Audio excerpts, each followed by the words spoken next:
Hey everybody, I'm back, and today I wanted to talk about friends, specifically old friends. And when I say old, I don't necessarily mean like friends you haven't seen in 5 or 6 years, just friends that maybe you used to spend a lot of time with, and for whatever reason that stopped, or maybe you stopped seeing them, they stopped seeing you, whatever the case might be, just old friends. And I bring this up because tonight I'm going to the movies with one old friend who's really not that old. Last time I saw him was during this past spring semester, I guess like in April maybe. So it's been a couple months, and we still text from time to time. But it's still like a friend I used to be closer with. We used to hang out more and play video games, stuff like that. Now we don't really do it as much.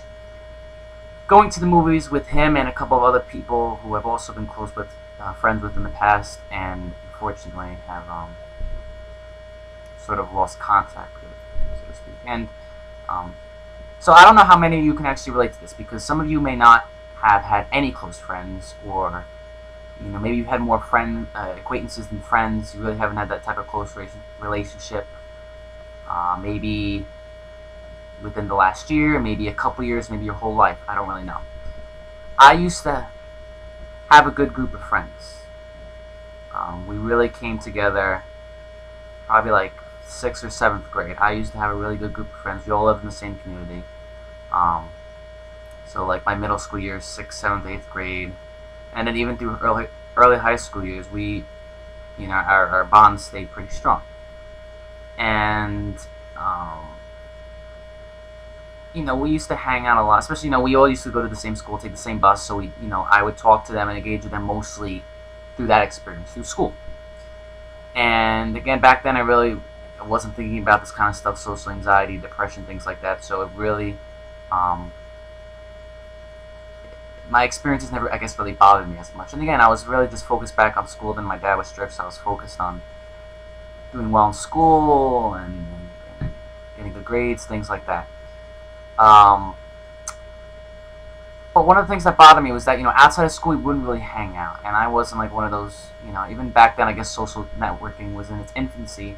But I wasn't really one of those kids that, like used MySpace, or even, I guess, I don't know if Facebook was around back then, or I guess MySpace and those type of things. I really wasn't into that stuff. So I was also busy with karate and running. After school. So really after school, I was never able to hang out with my friends. We never really did it. It was on the bus, to school, from school.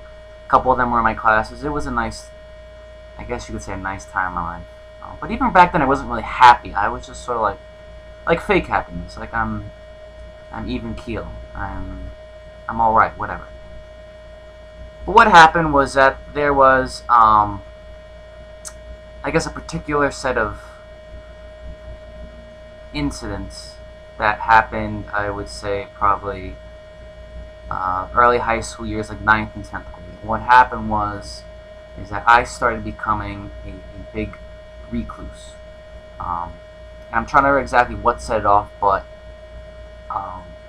this is when my depression started to get a lot worse. And I'm going to go into that whole situation in another video, but just know that basically between 9th and 10th grade, things started to get a lot worse for me.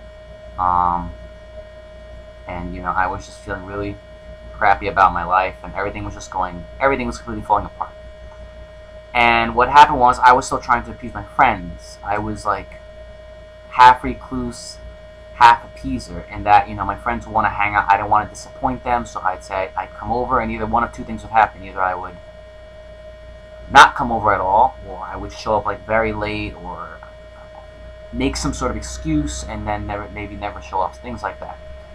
It got so bad to the point where, there were a bunch of times.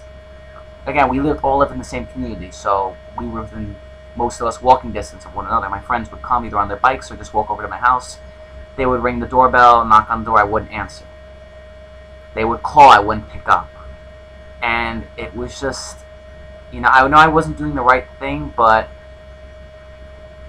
I guess I could never, I don't want to use the term man up, because that's not really the appropriate term here, but I never could sort of admit to them that I was going through this, difficult time in my life, and I really didn't want to see anybody, talk to anybody.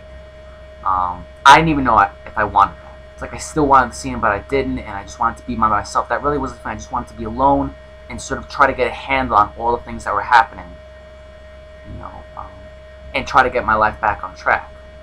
And I guess, I get it from my mom. She's like she's not a controlling person, but she likes things a certain way. She's very organized. She's always worrying about things. And she's not controlling, but she likes to be in control of what she can, especially with financials and things like that. I guess I get this a little bit from her because I wanted to try to find some measure of control in my life. And I guess we all do that from time to time. When things start going bad, you tend to not only want to be by yourself because you won't want to deal with other people, but also because maybe you're trying to figure things out and you want to sort of get a handle on your life. So, that's what was happening to me. And it got to the point where my friends, I don't want to say they came to despise me, but I became like the least trustworthy person on the planet.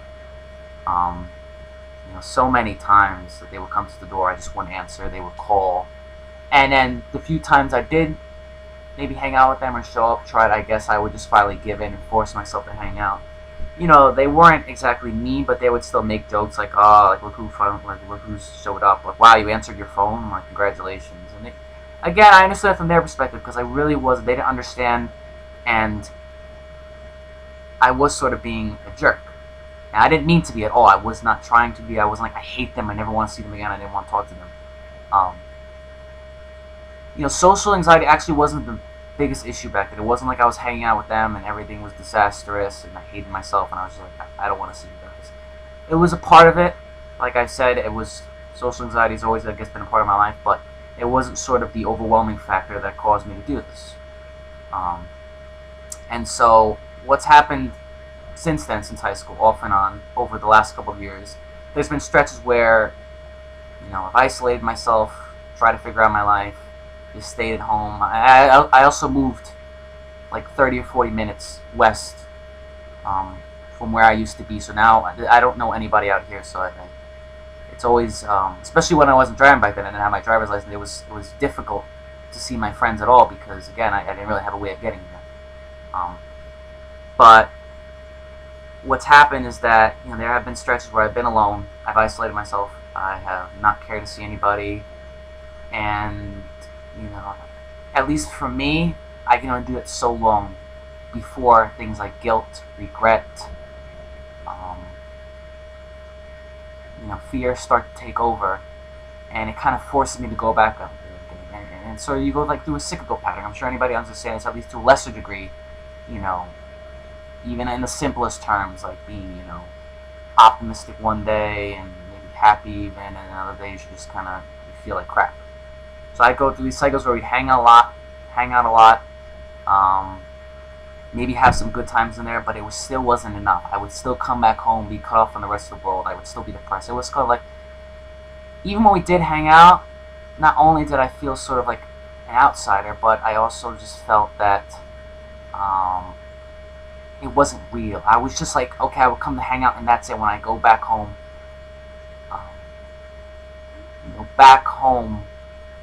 being by myself, alone, depressed, that was my life. Just going out to hang out, like depending on people. Like, oh, I want to hang out? Sure, I'll go hang out. And then I'd come back and everything would go back to being the same way. That to me wasn't like a life. And so, and they didn't understand that. But again, this happened off and on for the last couple of years. And really, this is sort of when my social anxiety started to get at its worst. And again, I'll go through why it affects me so much with my friends in another video. But just know that, even when I would hang out with my friends, even if we were partying or just hanging out at someone's house or doing something fun, I still felt like crap. I still hated myself. I felt, not just because I felt like an outsider, and technically I really was an outsider, but also because the social anxiety, tripping over my words, not knowing what to say, just not feeling like one of the guys or one of the girls. Well, I wouldn't feel like one of the girls, but you know what I mean. Just, it's like every time we would do something maybe even fun, even if I enjoyed it, even if I enjoyed the experience, there was always a part of me that didn't enjoy it. That there was always still pain every time I saw my friends. And yes, some days it was okay. When I still had fun, okay, there was some pain, but I still had a decent time, that's fine. But there were a lot of days where it's just like, I was hanging out and I was completely miserable. And they didn't get that. And it's hard. I understand why people don't really, they don't get why you feel like that. Like, what, we're just hanging out, what's the big deal? But they really don't see it. And so, it was like every time I was hanging out with my friends, I was killing a little piece of myself. And I go back into that cycle where eventually I just get tired of it, or maybe, let's say, the summer ended, school starts, and I would just go right back to the same deep depression, or I would just isolate myself. And it's been like that for the last couple of years. And so now it's like every time I go to see my friends again, we still hang out from time to time. I guess there is always a part of me that wants to see them because we have had some good times in the past, but it's always like coming back to see them as an outsider. And you could say, okay, well, why don't you just stop that cyclical pattern? Why don't you just see your friends all the time and man up? Why? Because honestly, sometimes it's more painful to see them and to suffer than it is to suffer alone. I mean, when you're alone, there's regret, there's guilt, there's frustration, yes. But when you're with friends, it's like you're not their equal. And then it's just like, even just hanging out, it becomes such a draining experience. It depresses you more than being alone ever could. Here, you kind of like sit here, you're depressed, you're sad, but you're more like even keel because you just kind of stay that way. When you're out with your friends or trying to do something social, and it just time and time again you get knocked down, beaten down. To me, there's really no greater pain. I'm sure many of you feel the same way. There's no greater pain in the world than having to deal with that. And so, here I am again. I'm going to see my friends. Now what I've learned is I really have resisted. If my friends, let's say, ask me tonight, so we're going to be seeing you around more, when am I going to see you again? Let's hang out. I can't say yes. I can't say I will. I'm almost afraid of trying again because I know what's going to happen. And I don't want to keep doing it to my friends, like, hanging out a few times and disappearing. It's not fair to them. At least now I'm more honest with my friends than I was in the past. Where it's like, I'm depressed. I actually haven't really mentioned social anxiety, but yeah, I'll mention that maybe. And, I'm not really afraid to talk about it anymore with them, at least certain friends. But, I'm almost afraid because I know what's happened in the past, and I don't want to do that to them or to myself again, so I really don't know what I'm doing right now. And that's the bottom line. I'm going to see the movie. I do miss my friend. Maybe it'll be a decent time. Maybe it'll get my hopes up, like, hey, things can be normal. But I know in my heart, at least for right now, for the way my life is right now, and my anxiety and my depression and all the other factors contributing to this, I know that this is something that, it's still going to be there. It's not going to go away, and it's something that I'm going to have to deal with. I can't pretend that just by hanging out is going to solve anything. Like I said before, when people just say, just do it, just man up, just, go out and hang out.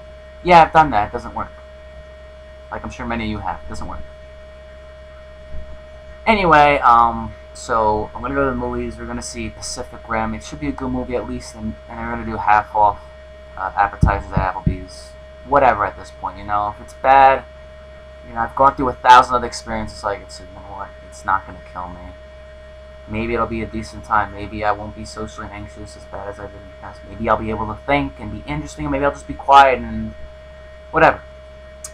But I would say wish me luck. But again, I'm not like, this is the defining moment. In the past, it's like, oh, I've got to overcome this and keep pushing. And now I'm like, I'm just going to go to the movies. I told my friend I would. I'm not going to be at least untrustworthy anymore. Not going to back out. I'm going to do it. And maybe I'll just go back to being the same way. I don't know.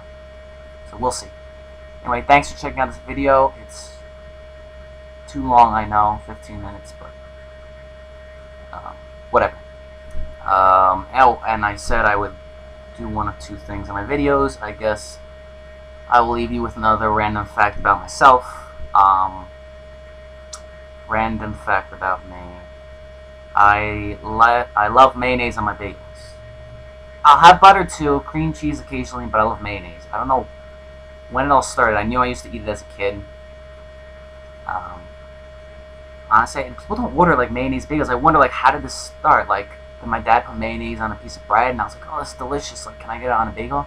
I really don't know, but I do love mayonnaise on my bagels. You should try it sometime. Do not knock it, unless you hate mayonnaise, because some people do. You know, you've got issues, but it's okay. But don't knock it. If you like it on your sandwiches, if you like it on whatever else, try it on a bagel. It's really good. And let me know how it goes. So that's it. I will see you guys around, and I hope you enjoy the rest of your day.